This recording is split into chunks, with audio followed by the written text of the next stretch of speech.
about label reading. The first thing that I actually like for you to read on your labels is the list of ingredients. I want you to actually look and see, is this food made up of real whole food? And most of the food is going to be made up of the first 3 to 5 ingredients, so scrutinize those the most. And if anything is a grain, like oats or rice or wheat or barley or any kind of grain, it needs to have the word whole in front of it. And if it does not have the word whole, it does mean that they have taken something away from it. And usually when they take something away, it's the fiber and the vitamins and minerals. So you really want to see that word whole in front of any of your grains. And then when you're reading through your list of ingredients, if you see the word hydrogenated, please put it back.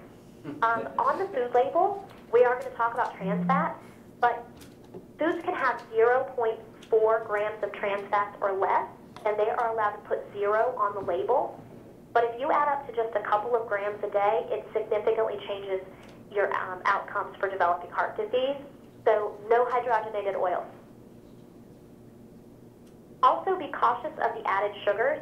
I'm not going to read you this list because you can read on your own, but there are lots of different words that mean sugar, and you want to look through your list of ingredients for those. And one of them that you may not be aware of is fruit juice concentrate. And a lot of people would probably not think of that as being an added sugar, but it is so condensed that you really do need to think of it like that. And that is mostly going to be used in some health food bars, and I put that in quotations, and also in things like jams and jellies that they've said no added sugar.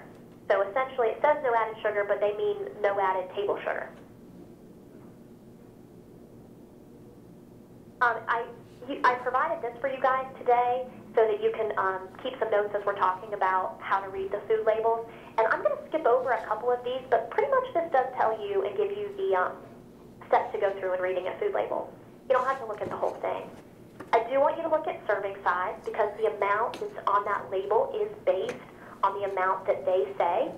So if you have 2 servings, and I'll show you what I mean by that in a minute, then you have to double everything it says on the label. Calories are very individual, and if that's something that you're looking at controlling your weight, that's something you and I should be talking about individually. Saturated fat should be somewhere less than 9 to 15 grams for an entire day, so that will allow you to kind of size up that food. Trans fats, we've already said 0. Cholesterol, less than 300 milligrams in a day. Sodium, less than 2,300 milligrams in a day, which comes out to about 600 to 800 milligrams per meal. Fiber, the more the better, and you can look at that in 2 ways. Fiber is only going to be in your plant foods, so don't look at your meats and your dairy products. They're not going to have any. But on any of your grains, your fruits, your vegetables, they will have fiber. And you want to have at least 2 to 3 grams for each 20 grams of total carbohydrate. Or you want to aim for 25 to 35 grams a day. And I'll tell you, this really simply comes down to my patients that eat enough fruits and vegetables get this, and the ones that don't, they don't get this. Not unless they're getting it through a supplement, which is good for you, but it's just not the same. And then look at the vitamins and minerals. And remember, look at the sugars, but I prefer you to look for them through the list of ingredients. The sugars on the nutrition facts label they include the natural and the added sugars all on the same line. This is in discussion to change this in the future on food labels, and I hope that they do. But for right now, you're better off looking through your list of ingredients because I would not want you to put a food back for the naturally occurring sugar that's in the milk or in the fruit. Okay, so those are actually good, heart-healthy types of sugars. So let's actually take a look at a couple of labels. Can you guys actually read this in the room? Yeah, for the most part. Pretty much? Okay. So what's the first thing that we're going to look at on the label? Ingredients. Ingredients. So we have chicory root extract. Does anybody know what that is? Not really. Okay, so chicory root, or it's also sometimes on the label as inulin. This is a fiber additive. It does have some potential good health benefits to it, but it is not the same as having the natural intact fiber, say, that came on the grain already or was in the fruit, so on and so forth. And this is not the kind of fiber that will improve your cholesterol, okay? So this is a fiber additive, so I'm kind of lukewarm on that. The next ingredient is semi-sweet chocolate chips, which the first ingredient on those is sugar. Right. So already you guys know what I'm thinking without me even saying it. The next ingredient after that is whole grain oats. Notice this does say whole, so this is truly a whole grain, so I do like that. Corn syrup, what's that another name for? Sugar. Sugar. And then rice flour, you'll notice this one does not say whole in front of it, so this is a white product, a white refined grain. Barley flakes, again, they do not say whole, so something has been removed. And then again, you see sugar. So, and that concludes the majority of this food product. And if you look down further, it does have, here's another word for sugar, high maltose corn syrup. Maltodextrin is an added type of starch. And then it has some other things that are not really that important. So already, what are you guys thinking about this food? Is this something I would want you to eat? No, it sure isn't. This to me, Fiber One and Special K, I'm going to pick on both of them today because they have touted themselves as being health foods, and they are processed health foods, which really is, in my opinion, is not healthy. And so hopefully you wouldn't even buy this to begin with, so we're not even going to talk about the rest of the label. So you'll notice that sometimes you won't even have to look at the label, you'll just be putting it back based on the list of ingredients. And at our house, it's always a topic of discussion because my 5-year-old will say, Mommy, why can't I have Ritz crackers with cheese on them for lunch? And then we actually go through this and talk about it. And then she says, I think you need to come to school and talk to the other kids. And I say, yeah, you're probably right. Although I did hear also that she's asking other kids for sugar at lunch, which is probably bad. So here's my knock on the Special K cereal. Your first ingredient is rice. What problem do I have with that? It's not whole. Not whole. Wheat gluten, which wheat gluten is just the protein part of wheat. That's perfectly fine. And then look here, your third ingredient is sugar. So again, you would already know this is not a whole food. This is a highly processed food.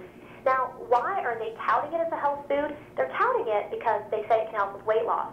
Well, here you go. Let's look at the serving size, 1 cup. And then I said look at your calories. For 1 cup, you have 120 calories. So even if you doubled that and had 2 cups, you've only got 240 calories. Most people at a meal need somewhere between probably 350 and 700.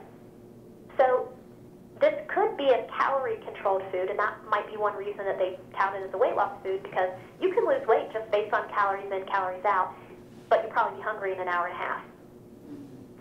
Your saturated fat is 0, your trans fat is 0, cholesterol is 0, your sodium is 220. So these are all low. Your total carbohydrates are 23 with no fiber. So you know we said this should have at least 2 or 3 grams of fiber for 23 grams. Not impressed. Getting a little bit better, but not necessarily good. And those of you that have worked with me, I talk about food being on a spectrum, and one side is really good and the other side is really bad. We're getting closer to the good here. The Chick-fil-A chicken nuggets, which we tout as being a better fast food, not necessarily good as you're going to see. So your first ingredient is the whole breast of chicken. Sounds good so far. However, your second ingredient is salt, and your third is monosodium glutamate, which is MSG, which I'm sure a lot of you are aware of what that is, but it's another source of sodium that you probably don't need. And your next ingredient is sugar. So again, based on this, you're already thinking this is not very good. And then you come over here and you look at your actual nutrition facts. 8 count is the serving size. 260 calories, again, that looks fine. 2.5 grams of saturated fat towards your 9 to 15 a day. Again, you're doing fine. You can have up to 300 on cholesterol. You're only at 70. Here's your problem. 990 milligrams of sodium. And we said for one meal, 600 to 800, or for an entire day, 2,300.